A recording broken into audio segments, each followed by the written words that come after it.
Hello friends and welcome to the Exams Made Simple, and we are back again with the Hindu complete newspaper analysis for 4th of January 2019. तो 4 जनवरी 2019 का news analysis शुरू करते हैं. Before we start, these are the questions for you today. The first question is, as per the constitutional scheme, which of the following are state subjects? State subjects इनमें से कौन कौन से हैं? First is public health, second is public order, third is adoption and succession, and fourth is land. So you have to tell me which of the following are the state subjects. Options are 1, 2 and 4 only, 1 and 2 only, 3 and 4 only, or 1, 2 and 3 and 4. Okay. So this is question number 1. Question number 2 is the annual public affairs index, which ranks the states of India from the lens of governance, has been developed by which of the following NGO? किस NGO ने तैयार किया है public affairs index? I think Kerala इसमें number 1 था. आपके options हैं Praja foundation, Janaagraha, third is public affairs centre, या D is national foundation of for India. Now the third question is the selection committee for the appointment of chief information commissioner is headed by the. तो जो selection committee बनती है for the appointment of chief information commissioner को कौन head करता है? Options are minister of personnel public grievances and pensions, chief justice of India, prime minister, या outgoing chief information commissioner. So these are the 3 questions for you today. Please do try to answer these questions in the comment section below. Now the first news is regarding the Sabarimala protest only. Sabarimala के उसके ऊपर काफी लोगों ने protest किया, जब 2 women अभी inter कर गई थी वहां पे. So we will be discussing it in another news item जो कि आगे डिस्कस होगा. ये केवल नॉर्मल है. Now the most important news from the front page is Trump's remark on Prime Minister Narendra Modi and Trump's remarks on the relationship between India and Afghanistan. Okay.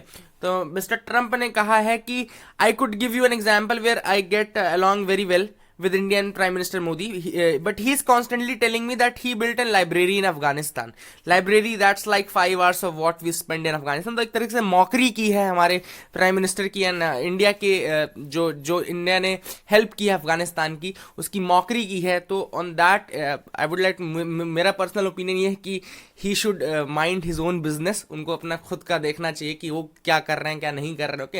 And समझ रहे हो ना, मतलब कि he has no right to say anything about our own prime minister and he has no right to say anything about our own country. Okay. We have critics, we have constructive criticism here only.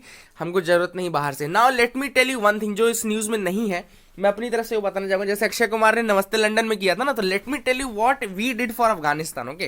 तो let me tell you one by one. If कभी अगर Donald Trump इसको देखते हैं या उनके कोई आसपास के लोग भी इसको देखते हैं, तो they must tell him that what India did. So let's see what India has done for Afghanistan. The first thing is that New Delhi has provided a $3 billion loan in development assistance to the war-torn country. Second thing is that we are the largest donor in the South Asian region. Third is that the projects include 218 kilometre road, एक जो project हमने बनाया 218 kilometre road का, a dam providing irrigation to farmers, a training programme for more than 3500 Afghans in India. These are the things which we are doing. 1.1 million tons of wheat to Afghanistan as well as 400 bed children hospital. 400 bed का children hospital बनाया गया था 1972 में. 1.1 million tons of wheat दिया गया था अफगानिस्तान को. And जो हॉस्पिटल था 1972 में जो बनाया गया था, उसको 2002 में दोबारा से उसको रिनोवेट भी किया गया. Then Afghan parliament building was recently constructed by India. उसका इनॉग्रेशन भी प्राइम मिनिस्टर मोदी ने ही किया था and it was at the cost of $90 million. Third next thing is that Afghanistan India friendship dam या फिर सलमा डैम का कंस्ट्रक्शन इंडिया ने करवाया. So it is not that we are just building libraries and all, though it is a part of our development agenda, लेकिन सिर्फ इतना ही हमने नहीं किया. तो mister Trump should mind his own business and he should not be talking about these things. Okay. So just like that, India has also rejected the claims and statements given by Donald Trump. And one important thing, and the beauty of India is that, see, a Congress leader saying that stop mocking India's prime minister. India doesn't need sermons from USA on Afghanistan. This is the beauty of India, that we are uniting against someone who is mocking our own prime minister. Okay. तो हम हो सकता है कि we do not agree with whatever our prime minister से, we do not agree with all the policies whatever prime minister says, but the day when it comes that कोई तीसरी power अगर आपको आपके prime minister या आपकी country के against कुछ बोलती है, तो you must stand United. Okay. You must stand United and this is what our India teaches us. तो यही चीज थी एंड आई होप आपको क्लैरिटी आ गई होगी कि क्या क्या चीजें इंडिया ने की है. तो वो केवल और केवल नमस्ते लंदन को रिटरेट नहीं कर रहा था मैं, वो एक मेंस का इंपॉर्टेंट क्वेश्चन है, हो सकता है पूछा जाए कि क्या इंडिया ने आज तक अफगानिस्तान के लिए किया, तो ये सारे पॉइंट जरूर लिखिएगा। सलमा डैम का जो $1.1 बिलियन का असिस्टेंस दिया गया था, उसके अलावा जो वीट दिया गया था, जो हॉस्पिटल बनाया गया था 400 बेड का चिल्ड्रंस के लिए, ये सारी चीज जरूर बताइएगा। Now let's move to the next news item. Every second means life and death for the miners. This is what the Supreme Court is saying. Supreme Court basically is not happy with the efforts of the government in saving those miners. Okay, तो जो efforts ली गई थी या जो भी कुछ किया जा रहा है to pump out water from that rat hole mine in Meghalaya, जो मेघालय का एक्सीडेंट हुआ है माइनिंग का, एंड जहाँ पे 15 माइनर्स ट्रैप है, उसके लिए रिगार्डिंग ये न्यूज आइटम है कि supreme court was not very happy with that, with the efforts which were taken by the government, and therefore they have said that every second mattered for life and death for these miners. एक fact जो important है exam point of view थे, east Jaintia hills, याद रखेगा east Jaintia hills में ये जो district था बेसिकली वहां पे ये माइन थी, it was an illegal mine, rat hole mine बोलते हैं क्योंकि रैट होल टाइप के उसमें करके उसके अंदर जाया जाता है, फिर उसके बाद वो लीगल माइनिंग की जाती है। Okay, so remember these things. China's probe lands on far side of the moon, sends images. तो चाइना का जो बेसिकली मिशन था Chang'e four lunar probe mission, Chang'e four ये नाम याद रखिएगा, Chang'e four lunar mission, this was launched in December and it has made a soft landing on the far side of the moon. तो soft landing इसने की है far side of the moon में, and first images of the far side of the moon have been released. First images have been released from the far side of the moon. इसमें एक important fact भी था, okay? तो important fact ये है कि the moon is tidally locked to earth. जो moon है वो एक तरह से टाइडली लॉक्ड है अर्थ के साथ, means both are rotating at the same speed. जैसे हम या ऑर्बिट में जितनी तेजी से घूम रहा है अर्थ, उसी स्पीड से वो रोटेट कर रहा है। So what happens is that एक साइड दूसरे साइड से लॉक्ड है एकदम, तो therefore the other side is never visible to us, the darker side is never visible to us. Okay, क्योंकि दोनों सेम स्पीड से रोटेट कर रहे हैं, सेम टाइम लगता है दोनों को रोटेट करने में, तो दूसरा साइड कभी विजिबल ही नहीं रहता है। नाउ दिस प्रोब जो भी लॉन्च हुआ है, it has touch down at a targeted area near moon south pole. Moon के साउथ पोल पे जाके इसने टच किया है, जो ये लैंडर था वहां पे जो लैंड किया है, and it was in the von Karman crater. Okay, तो वॉन कर्मन क्रैटर, ये नाम भी याद रखेगा, कहां पे, वॉन कर्मन क्रैटर पे जाके ये लैंड किया है वहां पे। ओके, तो this is important thing which you should remember. Okay, and ये लोकेशन जरूर याद रखिए, it has touch down at a targeted area near the moon south pole in the von Karman crater. Okay, so this is important. So ये images release की गई हैं, और कुछ फैक्ट्स होंगे तो मैं आपको बता दूंगा। तो this was an important news, I hope आपको क्लैरिटी आ गई होगी। Now let's move to the next pages. आगे पेजेस में मूव करते हैं, देखते हैं क्या इंपॉर्टेंट न्यूज है। This is one important photograph जिसके नीचे लिखा था कुल्लू नती, कुल्लू नती या कुल्लू नाती। What is this? Kullu Nati is a traditional dance on the second day of the winter carnival in Manali. तो एक विंटर कार्निवल चल रहा है जो कुल्लू मनाली में, वहां पे कुल्लू नाती नाम का एक ट्रेडिशनल डांस होता है। तो कुल्लू नाती नाम के वो ऐसे फंसा सकते हैं कि traditional song of Kullu Manali, traditional dance of Kullu Manali, तो यार कंफ्यूजन हो जाएगा। ओके, तो याद रखिएगा it's a traditional dance Kullu Nati या Kullu Nati. So this is important. Now let's move to the next pages. You should also move with me, ताकि हम एक साथ ये पूरा कंप्लीट कर लें newspaper. Okay, so we will be completing the newspaper together. Many Swachh Bharat toilets defunct and unusable. This is what a parliamentary panel has said. Okay, so according to the Parliamentary Standing Committee on Rural Development, तो जो Parliamentary Standing Committee थी on Rural Development, इसने ये कहा है कि बहुत सारे जो स्वच्छ भारत अभियान के अंतर्गत जो टॉयलेट्स बनाए गए थे उसमें से बहुत सारे अनयूजेबल हैं and some are defunct as well. Okay, तो इसके कुछ रीजंस है जो कि इंपॉर्टेंट है, आप मेंस में यूज कर सकते हैं।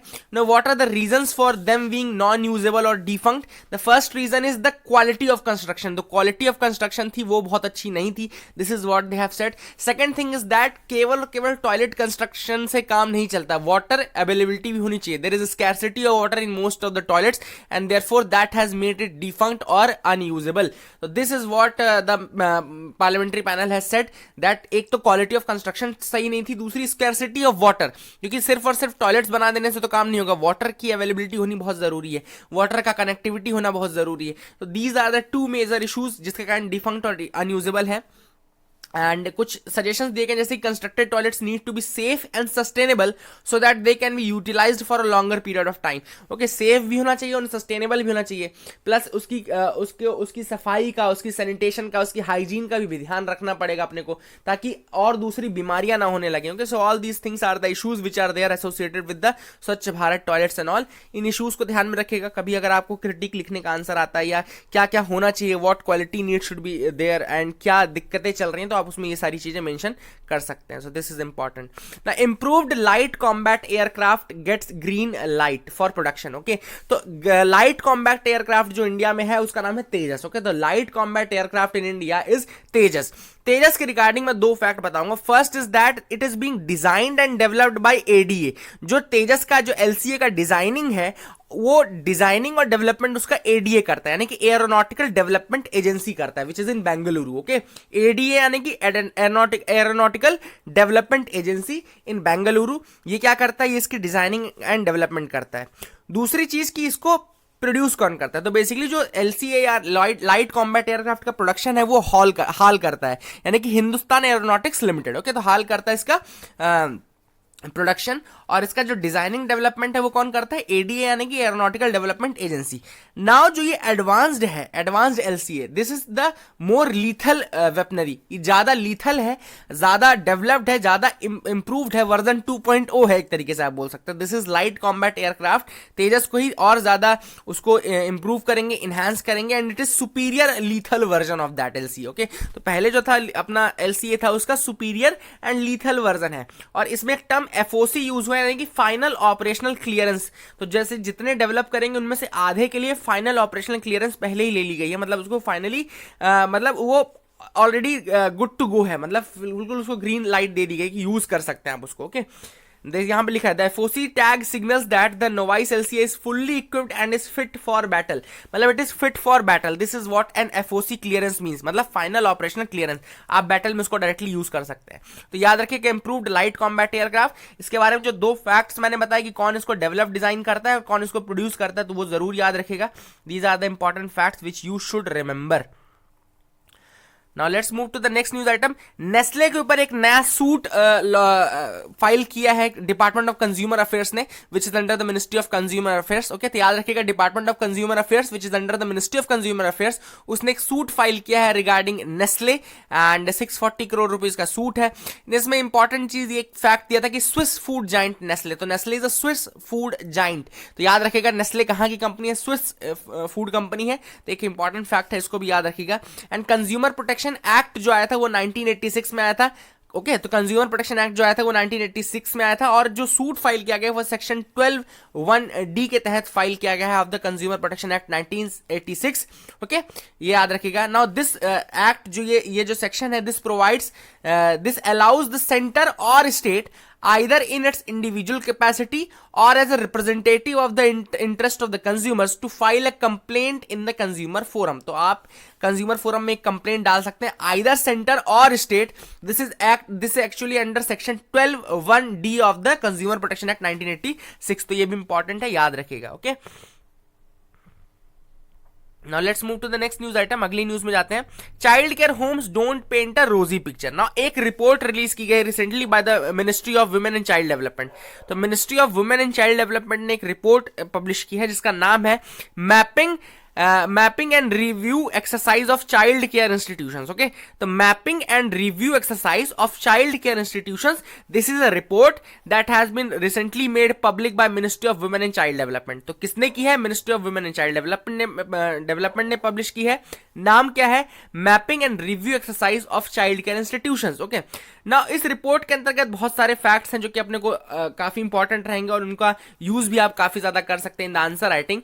Only 46.7% of the total homes had adequate number of caregivers per children। Okay, तो केवल 46.7% में, यानी 50% से भी कम केयर इंस्टीट्यूशंस ऐसे थे जहां पे proper number of care givers थे। And only 28.7% centers were able to tend to inmates showing signs of hunger or illness. Okay, तो ये बहुत बड़ी बात है कि केवल 28.7% सेंटर्स ही थे जो कि उन इनमेट्स को हंगर या इलनेस के लिए देख सकते थे, देखभाल कर रहे थे। Now 65.9% of the homes were able to actively supervise children under trauma. केवल 65% ऐसे थे जिन्होंने ट्रॉमा के बच्चों को अच्छे से देखा हो या नहीं देखा हो। This is as per the mapping and review exercise of child care institutions. Report was published by ministry of women and child development. This is another important fact. And more than 1000 homes did not have a dormitory for children. तो proper सोने के लिए dormitory या रहने के लिए dormitory तक नहीं था मोर देन 1000 होम्स के पास। ओके, एंड रिसेंटली राजस्थान ने एक और चीज बोली है कि वहां पे जो मिड डे मील सप्लाई किया जाता है उसको टेस्टिंग की जाएगी, उसका फूड टेस्ट किया जाएगा, क्योंकि बहुत सारी कंप्लेंट्स आ रही थी कि प्रॉपर फूड आइटम्स नहीं दिए जा रहे हैं, प्रॉपर खाना नहीं दे रहा है, कुछ भी बना के उनको दे दिया जा रहा है। Now RERA will be Toothless without judicial powers. RERA यानी कि जो अपना रियल एस्टेट रेगुलेटरी अथॉरिटीज हैं। RERA means real estate regulatory authority. Basically this was under the RERA act of 2016 में एक एक्ट आया था, रेरा एक्ट आया था, जो कि रियल एस्टेट में होने वाले, जो रियल एस्टेट में होता था या बहुत सारे कंज्यूमर्स जो फ्लैट्स खरीदते थे और उनके साथ कुछ गलत ना हो, उनके साथ कोई चीटिंग ना की जाए, इनके लिए रेरा एक्ट निकाला गया था 2016 में। ओके, उस रेरा एक्ट के अंतर्गत एक बॉडी बनाई गई थी जिसको हम बोलते हैं real estate regulatory authority. Okay, real estate regulatory authority. Now real estate regulatory authorities का ये कहना है कि वी आर पावरलेस, हमको पावर दीजिए, अगर आप हमको जुडिशियल पावर नहीं देंगे तो हम क्या करेंगे। Okay, so basically they are demanding for the power to issue arrest warrants. वो अरेस्ट वारंट इशू करने का पावर मांग रहे हैं। एंड उन्होंने किसका एग्जांपल कोट किया? They have quoted the example of consumer forums, क्योंकि कंज्यूमर प्रोटेक्शन एक्ट 1986 जो है वो अलाउ करता है कंज्यूमर फोरम्स को to assume the power of first class judicial magistrate, यानी कि उनको फर्स्ट क्लास जुडिशियल मजिस्ट्रेट की पावर मिलती है उस एक्ट के तहत। और वही पावर कहीं ना कहीं रेरा भी डिमांड कर रहा है, ताकि जुडिशियल पावर्स मिलने के बाद ही वो ज्यादा इफेक्टिवली मॉनिटर कर सकते हैं और ज्यादा इफेक्टिवली कंज्यूमर्स को बचा सकते हैं कि रियल एस्टेट में होने वाले किसी भी तरीके के किसी धांधली से बचा सकते हैं। ओके, सो जो ट्रायल की पावर है फर्स्ट क्लास जुडिशियल मजिस्ट्रेट की, वो कंज्यूमर प्रोटेक्शन एक्ट 1986 के तहत कंज्यूमर फोरम्स को दी गई है। RERAs are asking for the same under the RERA act as well. तो रेरा एक्ट 2016 का एक्ट है, उसके अंतर्गत ये पावर अभी नहीं है जुडिशियल पावर, उस पावर की डिमांड की जा रही है। दिस इज अनदर कंसेप्ट जो कि आपको जानना बहुत जरूरी था। आई होप आपको समझ में आ गया होगा। Let's move to the editorial. बहुत प्यारा एडिटोरियल है सी रंगराजन का। C Rangarajan is one of the great, मतलब आपको सबको पता हो सी रंगराजन कौन थे, हमारे कई सारी नोट्स में इनके साइन आपने देखे होंगे। Let's come to the first editorial. It is about the Sabarimala issue. Okay, the first editorial was on the two women Bindu and Kanak Durga of menstruating age entering Sabrimala temple after the Supreme Court verdict of September 28 that allowed the women of 10 to 50 age group to enter the temple.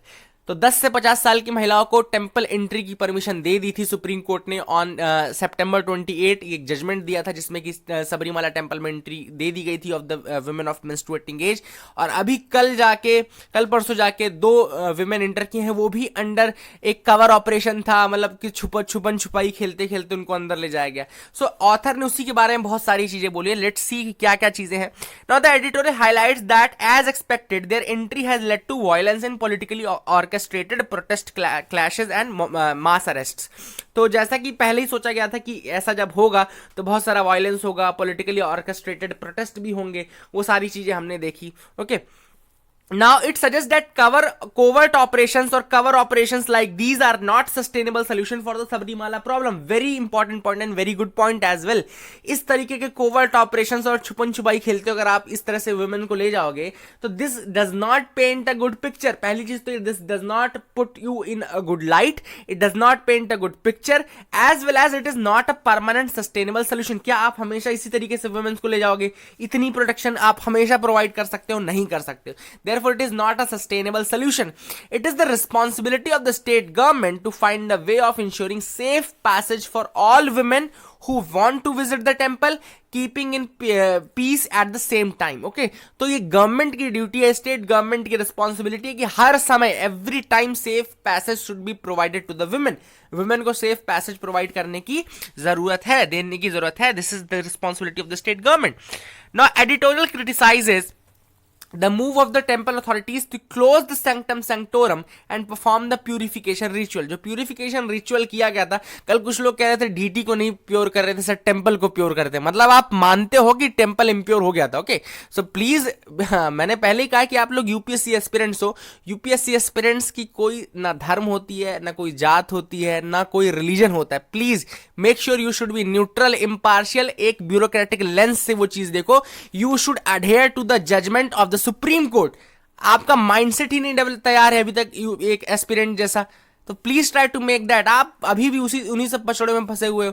आपकी कोई जाति, धर्म या religion in सबसे ऊपर उठना पड़ेगा अगर आपको यूपीएससी निकालना है, अगर आपको एक अच्छा ब्यूरोक्रेट बनना है। अदरवाइज आप निकाल भी लो लेकिन आप अच्छे ब्यूरोक्रेट नहीं बन पाओगे। ओके, तो प्लीज, में कल कुछ लोग कह रहे थे सर डीटी नहीं प्योर कर रहे थे, वो हम टेंपल को प्योर करवा रहे थे, तो मतलब आपने एक्सेप्ट कर लिया कि टेंपल इम्प्योर हो गया है ना। प्लीज थोड़ा तो यार समझदारी की बातें किया करो। I was not responding to everyone, but please I read all the comments. Okay, and कहीं कहीं मुझे खुद को देख के भी लगता है कि यार क्या क्या बोल रहा है, मतलब कि these are the future, these students are preparing for the UPSC examination and they want to become the bureaucrats of the future generation. तो प्लीज एटलीस्ट आपको ये चीज समझनी चाहिए कि आप अगर इन सब चीजों में फंस जाएंगे कि यार हमारा धर्म, हमारी ये वो सारी चीजें, तो प्लीज थोड़ा इनसे आइडियोलॉजी से परे उठिए और एक इंटेलेक्चुअल क्लास में आइए। ओके, तो कास्ट और पॉलिटिक्स इन सब चीजों से ऊपर उठ के आप एक क्लास में आइए। Okay, this examination, this preparation should make you a class citizen, okay, not a caste citizen. So let's see आगे क्या बोलते हैं। The suggestion as per the author is that the Travancore Devaswom board और जो state है, उनको state government, इनको मिलके कुछ ऐसा प्रबंध करना चाहिए कि this further cycle of violence is over, और जो सेफ पैसेज है वो प्रोवाइड हो सके विमेंस को हर समय। So these should be the effort of the Travancore Devaswom board as well as the state government. Okay, second जो आर्टिकल है, this is on the dark side of the moon, Chang'e E4 China का spacecraft जो है उसके बारे में article है ना। अभी मैंने ऊपर आपको बताया कि ये पहली बार है जब सॉफ्ट लैंडिंग हुई है on the far side of the moon, लेकिन जो सॉफ्ट लैंडिंग है वो 2 और कंट्रीज कर चुकी है, not on the far side but जो हमको दिखता है, जो साइड, जो विजुअल साइड है वहां पे नियर साइड में। ओके, तो उसके अलावा चाइना के अलावा इससे पहले USA and USSR are the only countries that have made soft landing on the moon. तो रिमेंबर दिस फैक्ट दैट कि सॉफ्ट लैंडिंग करने वाली तीसरी कंट्री बन गई है China on the moon, though it is the first to land on the far side of the moon, लेकिन वैसे सॉफ्ट लैंडिंग यूएसए और यूएसएसआर ने भी की हुई है। ओके, तो this is another fact which you should remember. What is soft landing? Soft landing means controlled landing of the spacecraft during which no serious damages occurred. तो soft landing का भी बता देता हूं, कुछ लोगों को दिक्कत होगी, पूछेंगे soft landing क्या है, तो remember that it is the landing of a spacecraft during which no serious damages occurred. Now how this spacecraft will help us? क्या क्या चीजें हैं, जैसे कि यूपीएससी ने जब 2017 का मेंस हुआ था उसमें क्वेश्चन पूछा था कि जूनो मिशन क्या करेगा, जूनो मिशन की क्या इंपॉर्टेंस है, क्या उसका निकलेगा, तो उसी तरीके से इसके बारे में पूछ सकते हैं कि ये जो चैंग E4 मिशन इसका क्या औचित्य है। The first is that it will help us to have a better understanding of the far side of the moon.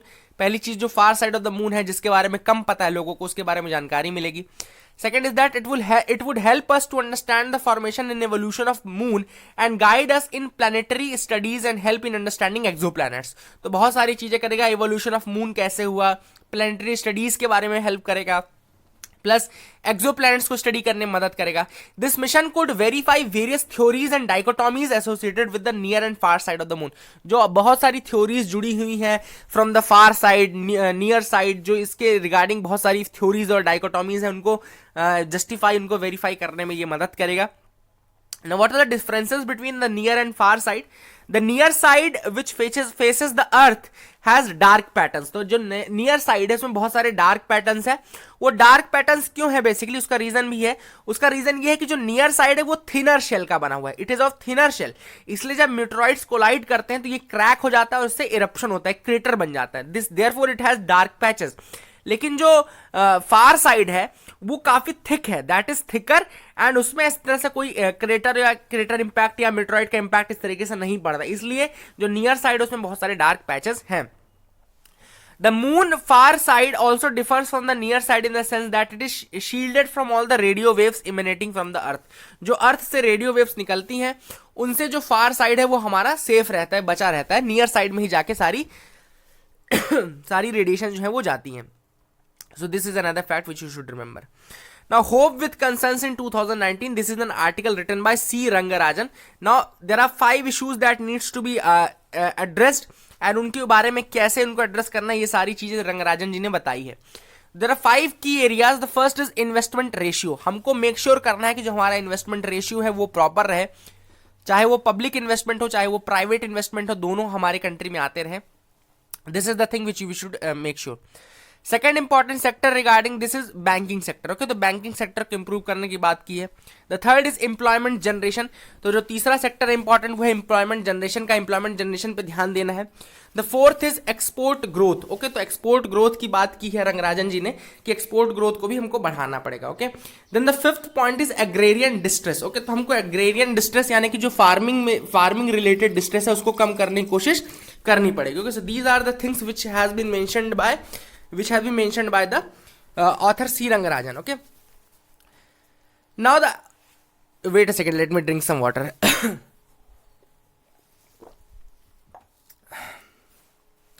Now the author highlights that GST has stabilized growth in the coming year, and the growth in the coming year will depend upon the investment rate. Now the first thing जो author ने बोली ये है कि GST since normalize हो गया, GST का जो हमारा रेवेन्यू था जीएसटी का वो स्टेबलाइज होने की तरफ है. देयरफॉर अब जो पूरी ग्रोथ है वो डिपेंड करेगी पूरी की पूरी किस पे, जो ग्रोथ होगी वो डिपेंड करेगी आपके इन्वेस्टमेंट पे. कितना इन्वेस्टमेंट आ रहा है, कितना प्राइवेट इन्वेस्टमेंट आ रहा है, कितना पब्लिक इन्वेस्टमेंट आ रहा है. Okay, The gross fixed capital formation ratio has declined from 35.8% in 7-8 to 28.5% in 17-18. जो fixed capital ratio formation ratio था, अब ऑथर का देखो ये फैक्ट है इंपॉर्टेंट, इसको याद रखिएगा. जो कैपिटल फॉर्मेशन रेशियो है यानी कि जो इन्वेस्टमेंट रेशियो है एक तरीके से, जो इन्वेस्टमेंट होता है वही तो कैपिटल कहलाती है ना. तो जो इन्वेस्टमेंट है या जो कैपिटल है वो डिक्लाइन किया है फ्रॉम 35.8% टू 28.7%. अब अगर हमको सस्टेनेबल ग्रोथ चाहिए, therefore we need to investment जो रेशियो है उसको बढ़ाना पड़ेगा, एंड जो इंक्रीमेंटल कैपिटल आउटपुट रेशियो उसको 4 के आसपास रखना है, 4 से ज्यादा नहीं बढ़ने देना है. ओके, तो what is this incremental capital output ratio, what is this ICOR, बहुत इंपॉर्टेंट है, ये पूछा भी गया यूपीएससी में, पूछ भी सकते हैं दोबारा, लिखा नहीं है, let me tell you that. ICOR basically incremental capital output ratio होता है. It's a metric that assesses the marginal amount of investment capital necessary for an entity to generate the next unit of production. Okay, तो कितना next unit produce करने के लिए कितना extra आपको input देना पड़ेगा, वो चीज जो है वो बताती है इंक्रीमेंटल कैपिटल आउटपुट रेशियो.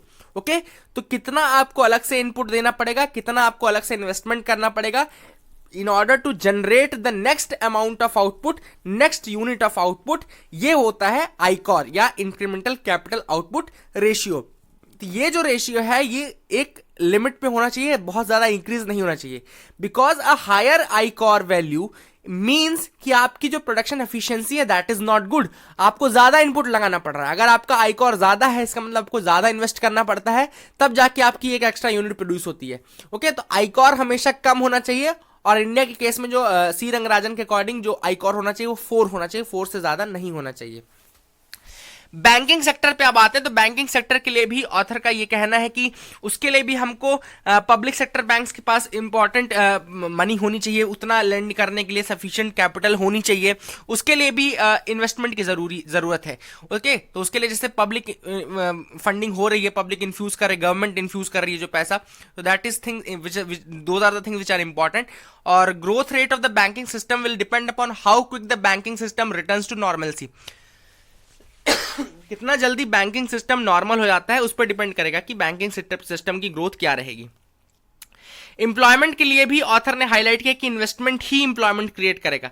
जब आप आईटी सेक्टर में, फाइनेंशियल सेक्टर में इन्वेस्ट करोगे तब जाके कहीं आपको एम्प्लॉयमेंट और ज्यादा दिखेगा. So these are the changes which are there which are needed.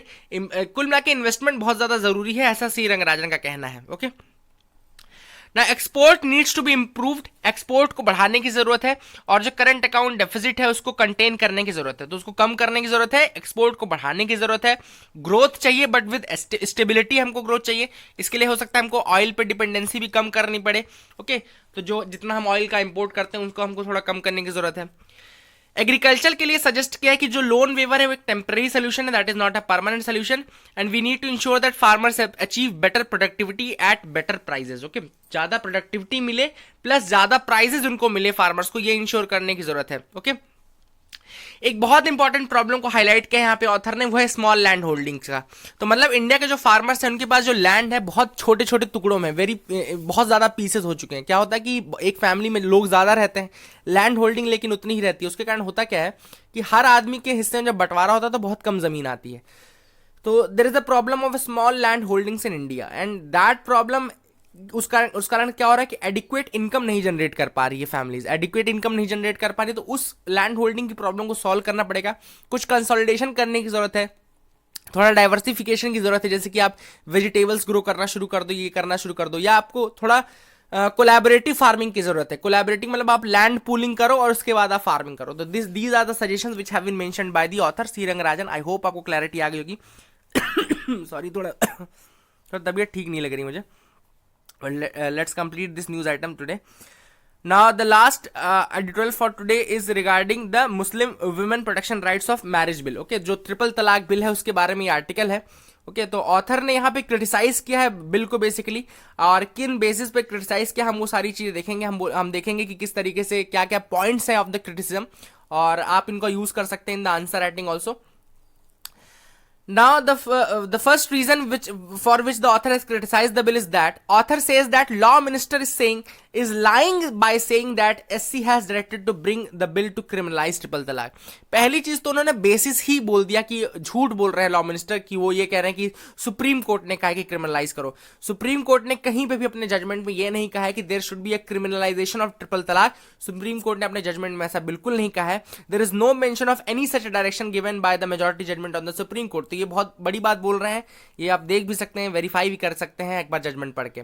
Second thing is that in the implementing judgment in the Shayara Bano case majority on the judgment had called triple talaq unconstitutional and invalidated it. अब देखो ये बहुत अच्छा point है, इन्होंने ये कहा कि अब जो केस था उसमें जो जजमेंट आया था बेसिकली उसमें ये कहा गया कि ट्रिपल तलाक अनकॉन्स्टिट्यूशनल है और उसको इनवैलिडेट कर दिया गया है। ओके, नाउ एक इनवैलिड एक्टिविटी के लिए, एक अनकॉन्स्टिट्यूशनल एक्टिविटी के लिए आप पनिशमेंट कैसे किसी को दे सकते हैं? वो चीज तो वैलिड ही नहीं है। मतलब ऑथर का ये मानना बिल्कुल, ऑथर ये बिल्कुल मानना कि ट्रिपल तलाक खत्म होना चाहिए, लेकिन ट्रिपल तलाक के लिए क्रिमिनल पनिशमेंट देना ये गलत मान रहा है ऑथर। तो this is the thing which author recognises as wrong. और ऑथर का कहना है कि जब उसको पहले ही अनकॉन्स्टिट्यूशनल इनवैलिड एक्टिविटी मान लिया गया, तो किसी इनवैलिड एक्टिविटी के लिए आप किस तरीके से पनिशमेंट दे रहे हैं? Okay, and therefore the bill is trying to criminalize an act which is non-existent in the eyes of law। जो एक्ट हुआ ही नहीं, जो एग्जिस्टेंस में ही नहीं है, उस एक्ट के लिए आप किसी को पनिशमेंट क्यों कैसे दे सकते हो? Third point is that he criticizes the disproportionate punishment of 3 years for a civil wrong। Okay, criticizes the disproportionate punishment of 3 years for a civil wrong। तो एक सिविल रॉन्ग है, जो डाइवोर्स होता है वो सिविल मैटर है, उसके लिए आप क्रिमिनल पनिशमेंट किस तरीके से दे सकते हैं? नाउ एक और चीज है कि this criminalisation can motivate the clever husbands to desert their wifes. Okay, तो डेजर्ट छोड़ सकते हैं अपनी वाइफ्स को, and they can follow some other modes of divorces which are not covered under the ambit of the bill. तो जो clever husbands होंगे वो तो इस तरह से निकल ही जाएंगे। Okay, therefore author concludes that bill does not serve the Muslim women's interest and it only serves the interest of the ruling party. तो जो मुस्लिम इंटरेस्ट है, जो वुमेन के लिए आप बोल रहे हैं, वैसा कोई इंटरेस्ट तो सॉल्व होता दिख नहीं रहा। These are the points which were mentioned in the article, एक बार देख लीजिएगा। Now let's move to the next pages। आगे के पेजेस में आते हैं। यहाँ पे एक ड्रॉप आउट रेट्स के बारे में था। तो यहाँ पे झारखंड में सबसे अधिक स्कूल ड्रॉप आउट रेट है, झारखंड में, फिर अरुणाचल प्रदेश में, देन नागालैंड में। ये बहुत सारे बच्चे जहाँ पे ड्रॉप आउट हो जाते हैं, यानी कि निकल जाते हैं, एंड 70 लोग ही कंप्लीट कर पाते हैं पूरा एजुकेशन। अगर 100 लोग एंट्री आ रहे हैं तो 70 लोग ही कंप्लीट करके पूरा सीनियर सेकेंडरी स्कूल करके निकलते हैं, और बाकी के 30 लोग ड्रॉप आउट कैटेगरी में चले जाते हैं। तो ये याद रखिएगा। Now PM fled to skip Rafale exam। This is what Rahul Gandhi said that कि जब प्राइम मिनिस्टर अटेंड नहीं कर रहे थे पार्लियामेंट सेशन को, and various questions were raised, जैसे कि questions like why 36 aircrafts instead of 126 aircrafts. Second question was why 1600 crore rupees पर aircraft instead of 560 crore. Then Modi ji please tell us why Parrikar ji, छोड़ो ये वाला पॉलिटिकल है। देन AA यानी कि जो रिलायंस है उसको क्यों मिला है हाल को ना मिलके रिलायंस को क्यों मिला है। तो these are the question that have been raised. एक बुक का नाम आया था, इसलिए मैंने बेसिकली ये न्यूज आइटम को बताया कि एग्जाम वॉरियर्स, ये book written by Narendra Modi, याद रखिएगा ये किताब का नाम एग्जाम वॉरियर्स, ये इंपॉर्टेंट है, याद रखिएगा इसको। Okay, let's move to the next news item, अगले पेज में आते हैं। जजेस retirement age won't go up, ये लॉ मिनिस्ट्री ने रिस्पॉन्ड किया है। बेसिकली एक रिकमेंडेशन था to increase the retirement age of Supreme Court जजेस फ्रॉम 65 टू 67। अभी जो करंट रिटायरमेंट एज है सुप्रीम कोर्ट जजेस की वो 65 साल है, उसको बढ़ा के 67 साल करने की बात की जा रही थी, 65 टू 67। हाई कोर्ट जजेस की एज बढ़ा के 62 टू 65 करने की बात की जा रही थी। So law ministry has responded and said that this can not be done, इसको नहीं करना है, ये नहीं हो सकता है। एंड जो रीजन दिया गया था पैनल द्वारा कि क्यों आप एज बढ़ा दो, because this will help in reducing the vacancy as well as pendency of cases in the short run. तो शॉर्ट रन में वैकेंसी और पेंडेंसी दोनों को कम करने के लिए ये मददगार होगा। लेकिन लॉ मिनिस्ट्री ने कहा है कि ऐसा कुछ करने का हमारा वो नहीं है, we will not be doing all these things.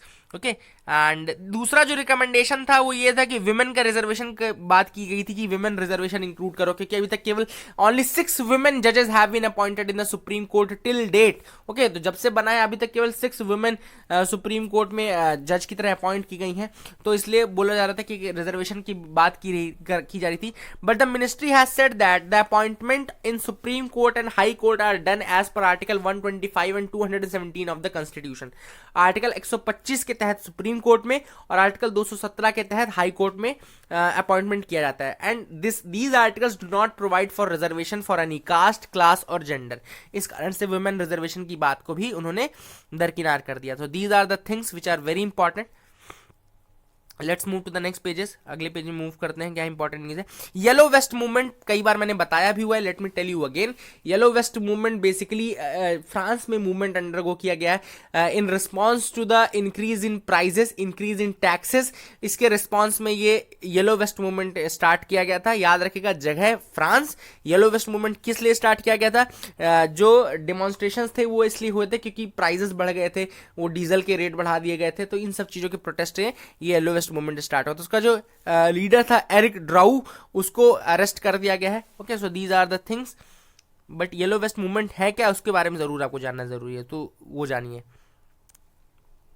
NCLT की बात की जा रही है, तो एनसीएलटी बता दो नेशनल कंपनी लॉ ट्रिब्यूनल, जो इंसॉल्वेंसी एंड बैंक्रप्सी कोड आया था बेसिकली 2016 में, उसके तहत इसका बहुत ज्यादा रोल बढ़ गया है। Insolvency cases of the companies, insolvency cases of the companies को सॉल्व करने के लिए आपके पास एनसीएलटी आती है। जो एनसीएलटी है किस लिए है, जो कंपनीज, फॉर एग्जाम्पल अगर कोई कंपनी आपकी इंसॉल्वेंट हो जाए, यानी कि बैंकरप्ट हो जाए, कुर्क हो जाए, तो उसको किसको कितना एसेट मिलेगा वो सारा डिसीजन कौन लेगा, फिर एनसीएलटी लेगा, नेशनल कंपनी लॉ ट्रिब्यूनल वो डिसीजन लेगा। ओके, सो इसका जो मेंशन था फर्स्ट वो कंपनीज एक्ट 2013 में था। 2013 का जो कंपनीज एक्ट था उसने बोला था नेशनल कंपनी लॉ ट्रिब्यूनल के बारे में। फिर जब इंसॉल्वेंसी एंड बैंक्रप्सी कोड, जो कि जस्टिस इरादी कमेटी के रिकमेंडेशन पे बनाया गया था, उसमें इसके बारे में दिया गया था। तो एनसीएलटी याद रखेगा। एनसीएलटी की जो अपीलेट बॉडी है एनसीएलएटी है, national company law appellate tribunal. तो ये भी एक इंपॉर्टेंट फैक्ट है जो कि याद रखने वाली बात है। इंसॉल्वेंसी एंड बैंक्रप्सी कोड में कंपनीज की बैंक्रप्सी के लिए, कंपनीज की इंसॉल्वेंसी के लिए। ओके, इंसॉल्वेंसी कंपनीज की होती है, बैंक्रप्सी इंडिविजुअल्स की होती है। तो इंडिविजुअल्स की जब बैंक्रप्सी की हम बात करेंगे ना, तो उसके लिए आएगा डीआरटी, यानी कि डेट रिकवरी ट्रिब्यूनल। ओके, तो DRT is for individuals and NCLT is for companies. Okay, so these are the things. E way bill में कुछ चेंजेस जो किए गए थे which are confusing the transporter, this is a new thing. आप देखो, ई way bill का एक कंसेप्ट है जो कि मैं आपको थोड़ा let me tell you that. E way bill का कंसेप्ट जो आया है वो जीएसटी के साथ आया है। The concept of e way bill was introduced with the GST. Okay, and GST में क्या बोला गया, ई-वे बिल क्या है basically, suppose a consignment is going from location A to location B. Okay, suppose कि एक कंसाइनमेंट लोकेशन ए से location B तक जाना है। ओके, यहां पे अपना कार्गो में सामान लोड हो रहा है ना। द कार्गो में जो सामान है, सपोज वो 50 टन का सामान है, 50 टन का सामान है या 50 करोड़ का सामान है। There will be a e way bill generated here. यहां पे एक बिल जनरेट होगा जिसमें लिखा रहेगा कि इस कंसाइनमेंट के अंदर क्या क्या चीजें हैं, what things are there inside it, क्या वैल्यू है इसकी।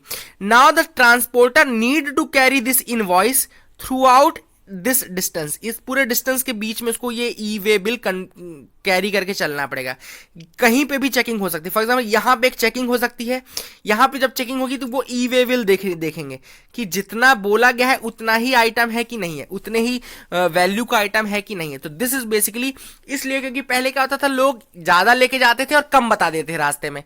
पर अब जो है कि ई वे बिल में जितना लिखा है उतना ही होना चाहिए, उसी के अकॉर्डिंग आपको टैक्सेशन पे करना पड़ेगा। ओके, सो बेसिकली ये जो पहले धांधली होती थी इसको चेक करने के लिए ई वे बिल बनाया गया। ओके, नाउ अब मैं क्या अब देखिए जो ई वे बिल में दिक्कत है बेसिकली वो क्या है कि अगर रास्ते में सपोज अब कहीं पे आपका शिप खराब हो जाता है या आपका जो कंसाइनमेंट है वो बीच में रास्ते में रुक जाता है, now what will happen, E way bill की तो एक वैलिडिटी टाइम पीरियड है।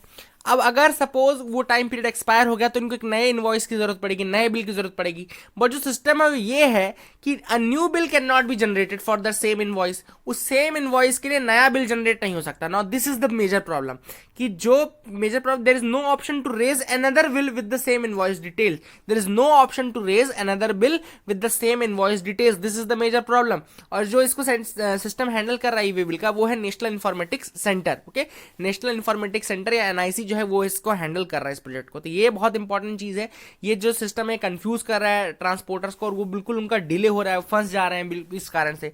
Okay, so these are the reasons. I hope आपको क्लैरिटी समझ में आ गया होगा, है ना, कि अगर टाइम पीरियड ज्यादा लग जाता है, सपोज कहीं बीच में उनका शिप खराब हो जाता है या सपोज उनका बीच में फ्यूल खत्म हो जाता है, उनका ट्रांसपोर्ट जो है वो रुक जाता है और ई वे बिल अगर एक्सपायर हो गया तो नया ई वे बिल जनरेट करने की there is no option for that. Okay, फिर रास्ते में वो क्या करें, ई वे बिल तो उनके पास नहीं रहेगा।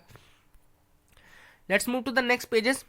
स्पोर्ट्स में कोई न्यूज़ नहीं थी, देयरफॉर कुछ लोग पूछते हैं सर स्पोर्ट्स क्यों नहीं डिस्कस करते हैं, क्या बताऊं यार, टेनिस के मैचेस के बारे में थोड़ी बताऊंगा।